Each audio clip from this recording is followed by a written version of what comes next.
Hello, Happy New Year. And, well, Christmas has all been and gone, and 2024 is well on its way. Thank you for continuing to watch and listen to my vlogs. Please encourage others to subscribe and share. I've mentioned before that 2024 is an election year here in the UK as well as across the pond in America.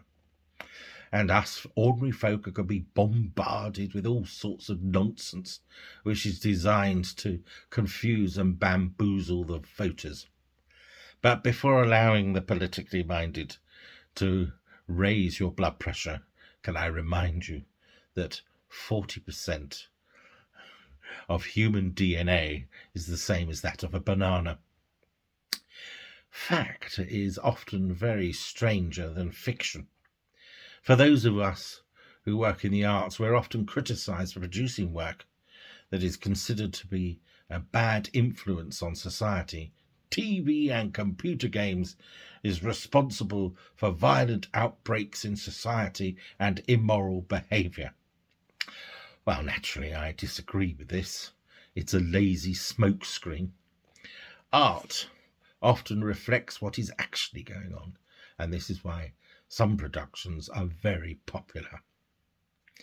Many of you know I love a good conspiracy, and TV shows such as Spooks and Vigil are my cup of tea. But there's always been part of me that feels that the thrust of these shows is somewhat exaggerated and fanciful. But two examples of sheer corruption involving public money have been exposed in recent months, which are far beyond any imaginations.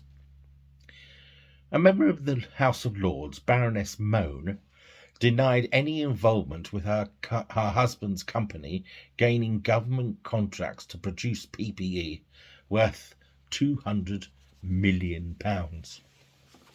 But then, when there was criticism, she arranged an interview with her and her husband, in which she owned up that she had not been entirely truthful. And her husband disclosed that his company had made £61 million profit on the contracts, and that the PPE was not produced, or what was produced was of poor quality.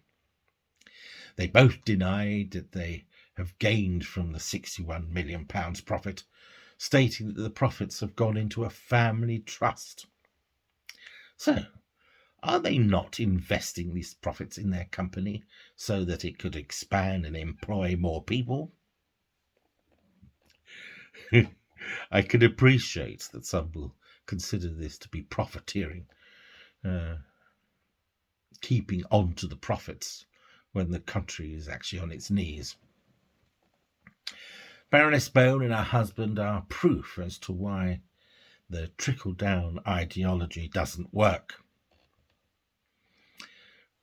In the last few weeks, there was a drama production on ITV called Mr. Bates versus the Post Office, and tells the true story of how the Post Office blamed postmasters for the shortfalls in their accounts. And despite knowing that the Horizon computer system that the Post Office was using was faulty, they went on to prosecute hundreds of sub-postmasters. They were totally innocent, but a number went to jail. And an Alan Bates managed to get 555 of the accused together to sue the Post Office. It took nearly 20 years, but they won. I won't say any more than please watch. The wonderful Toby Jones plays Alan Bates, and he plays brilliantly. Being a true story, I found the drama somewhat emotional, but it was extremely well written. The appalling true facts include that 3,500 sub-postmasters were accused, 700 prosecuted, and of the 700, 256 went to prison. To date, 93 have been overturned. Of the group of 555, 18 have died, 4 have committed suicide, and there have been a few interim compensation payments, but well short of what is owed. Regarding the Royal Mail Post Office, I wish to emphasise that I am a firm believer in the institution. It's wonderful, but it's the management that run it that are at fault. They knew the sub-postmasters were innocent, but insisted they paid shortfalls, tens of thousands of pounds. These poor souls lost their life savings, jobs, and more importantly, their good word. To date, no post office manager has been prosecuted. Since this drama has been aired, an additional 50 victims have come forward. Please watch this drama and help spread the word. It's an important story that has to be told.